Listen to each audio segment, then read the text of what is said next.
This is a regular old sweet potato, and I had a dream about you last night. Now allow me to explain. I woke up in the middle of the night after dreaming about this. I literally wrote it down in my phone. A tempura fried hash cut sweet potato with furikake served with aioli. This is something I've never made before, and I'm not even sure I've eaten it before. But the dream was so vivid because it took place in an area I've never visited. My wife and I were in Japan at the Itsukushima Shrine, located on Miyajima Island in Hiroshima Bay. It's this beautiful torii gate or shrine in the middle of the water. I've never visited, and neither has she. But what's interesting about this is that we weren't alone. I was actually cooking with Iron Chef Morimoto, which is of all people, why him? And we were cooking for Sakurai, the guy from Nintendo. Maybe because I've been watching Switch 2 news, I don't know. Maybe I watched an episode of Iron Chef, it doesn't matter. But Chef Morimoto was making a tempura fried sweet potato in a very particular way, and I need to know what this tastes like. So we'll just make it. Now this sweet potato I just microwaved earlier so I'd have it ready, nice and cooled down, because as I was working through this in my head, I'm sorry, I literally woke up like not too long ago and I had this dream and I needed to do this, so my thoughts are a little sporadic. But I had thought you can't really do this with the raw potato. So instead I had microwaved the potato and I had cooled it down while I was drinking my coffee. Ooh, this has a very beautiful color to it. And the way he had done it in the dream is it looked like he had almost like a large waffle fry, right? But I have no way of making a large waffle fry. So I'm gonna cut my potato just like this, and I think I'm gonna score it to potentially give it that hash cut that I'm looking for.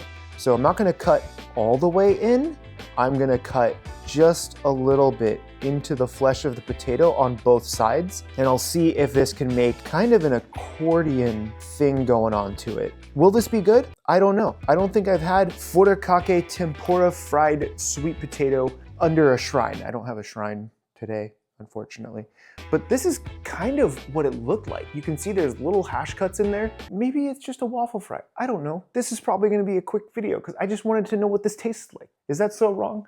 Do you want to see more dream cooking videos? Please let me know. Now that I have my potato cut, there's only one other thing to do, and it's really just make tempura batter. So I have a ½ cup of flour. This is just all-purpose flour. And I have 1 whole egg, but normally with tempura batter, you want to do 1 cup of flour per egg. This is like, oh my God, this is a hard-boiled egg. I was like, why is it not cracking?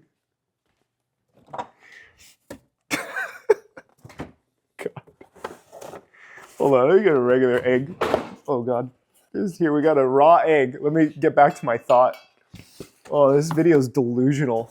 So I have one raw egg, not a stoop. I have one, please don't be, okay, this is good. This is a raw egg.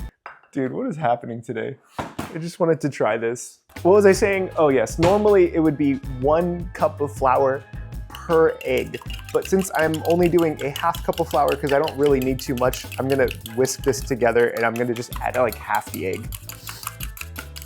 That's funny. I'm sorry, that's funny. Okay, we're gonna do like half the egg somehow. You know, it's not a perfect science. I firmly believe that cooking is just science plus love, you know?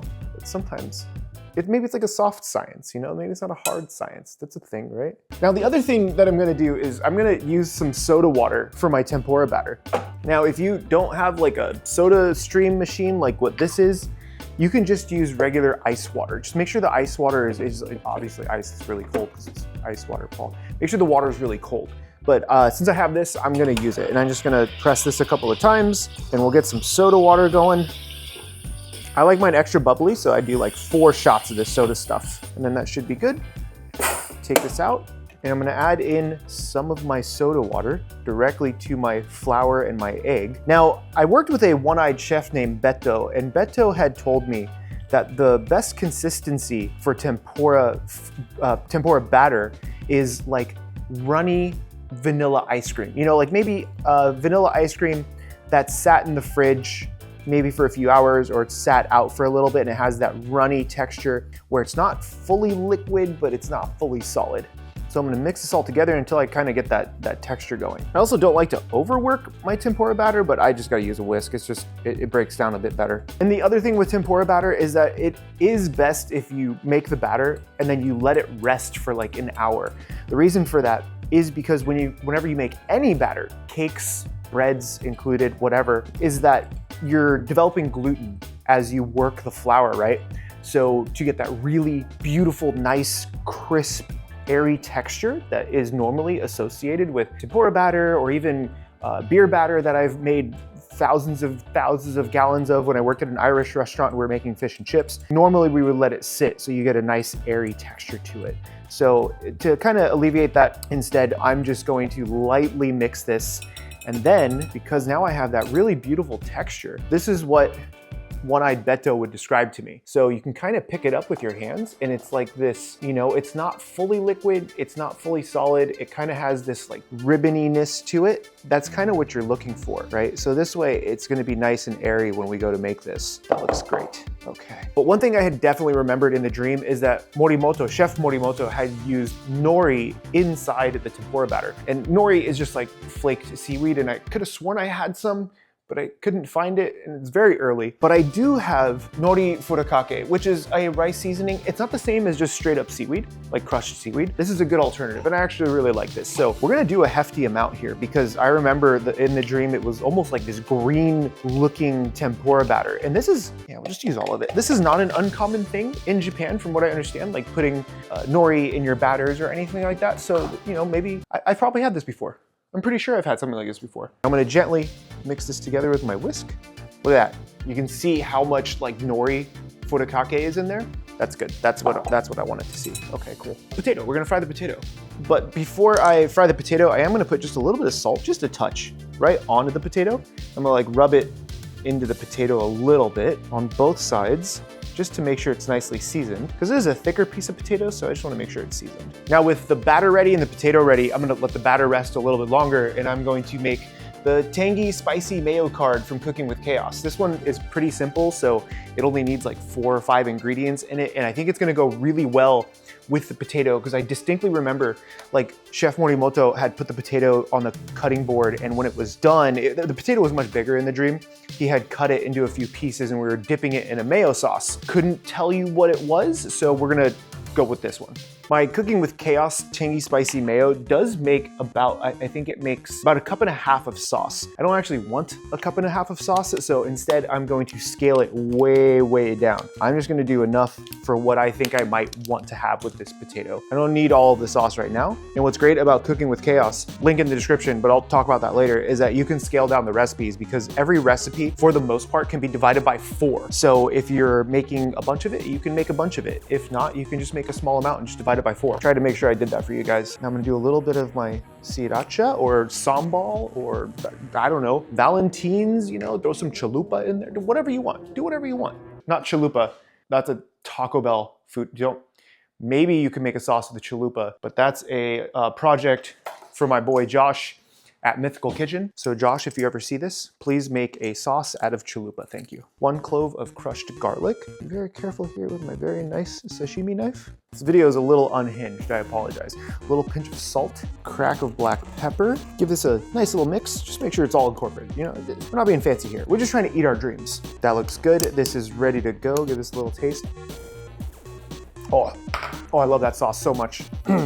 Now I already had some oil heating up on the stove, and I'm just gonna be shallow frying this. It'll probably end up being deep fried because it's such a small potato, a thin slice of potato, but you don't really need to set up like a deep frying station to try this. I'm gonna take this off because I really like this Rengoku jacket or sweater that I got, and I don't want to destroy it. The tank top underneath probably has cat hair and stuff on it, so this probably just, it's fine if this one gets ruined. Now this should be warm enough. Now let's see. I kind of just go by feel. What is? Yeah, that's good. Let's roll with it. Potato goes in. I distinctly remember this part. Got it all in there, kind of massaged it in because we have those hash cuts in there. And we got to be a little bit quick so we don't lose too much of the batter. Put it away from you. That's it.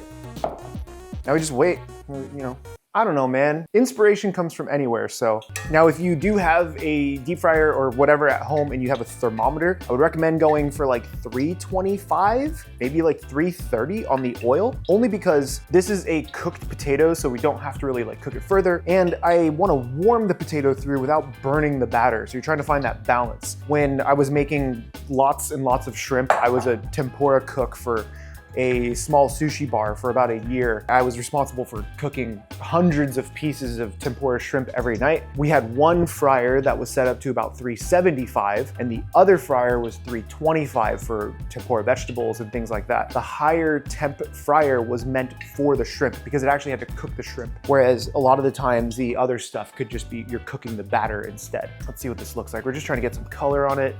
Not quite yet. I'm gonna increase the heat a little bit. It does feel a little cold. I'm gonna flip this because it's definitely not completely covered, but there's some nice color on the other side already, so that's nice. And now I have to try to time this because it's early and my thoughts are not here, and that's gonna cook very quickly. But the sauce comes from my 60 card infinite recipe card collection, Cooking with Chaos, which you can pre-order at the link down below right now. It's a collection of 60 different recipes, 20 different proteins, 20 different sauces, and 20 different side cards. The idea is similar to something like Pokemon or Magic the Gathering, where you can mix and match different types to create different meals anytime you want. One of my favorite mechanics that I've used as well is in the corner here, I included a number. That number corresponds with a 20-sided dice. You can roll a 20-sided die for each category of protein, sauce, and side, and just combine those together for some complete chaos. And that's kind of where the name comes from as well. But what I've really been using these cards for lately is how modular they are and how individual they are. Last night, my wife and I made the kufta kebabs, and we just turned them into kebabs, and we made sandwiches with some other like slaws and leftovers we had laying around. So you can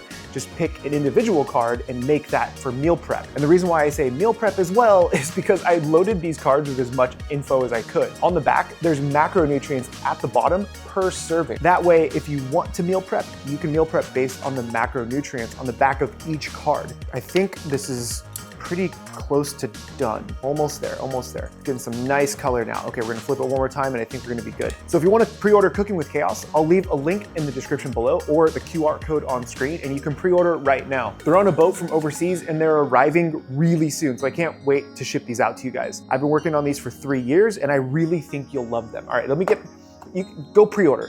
Oh, I forgot, because it's so early. If you head down to the description and you sign up on our newsletter, you'll also get 6 free cards directly emailed to you. So this way you can check them out, you can print them and play with them, and if you like them, then go beyond. Buy 3 packs of them, give them to friends, make it a game night, do whatever you want. This is dangerous, please don't.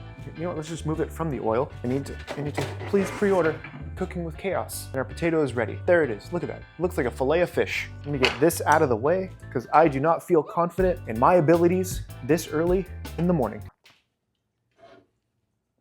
Oh Lord, I spilled. Now this thing got some nice color on there, right? A little G-bad going on. Look at it on both sides, right? It smells beautiful. And now there's one thing left to do. Try it. Let's cut it like Chef Morimoto would have in my dream. Nice little slices. I don't know if the hatch cut actually did anything. It may have not done anything, but I did it because it was in my dream. So there's what the inside of this looks like now. Nice and beautiful, nice and hot, a really thin layer of batter. That's the goal, is you don't want a ton of batter. The batter is more meant to protect what's inside and give a ton of texture and flavor. You just don't want a huge cakey batter, right? You don't actually want that. But now it's time to actually eat my dreams. Cheers.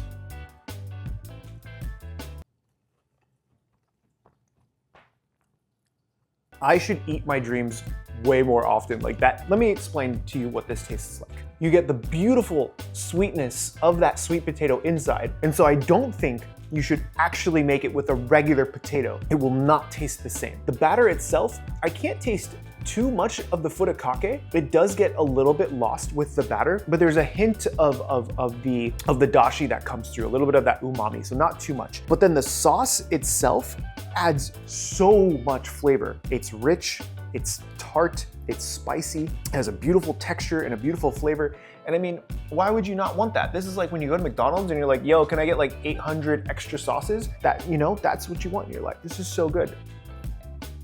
And when you eat it all together, you get the sweet, you get the spicy, you get the tart, you get the umami. I think it's like every single note is being hit. This is the best dream I've ever had.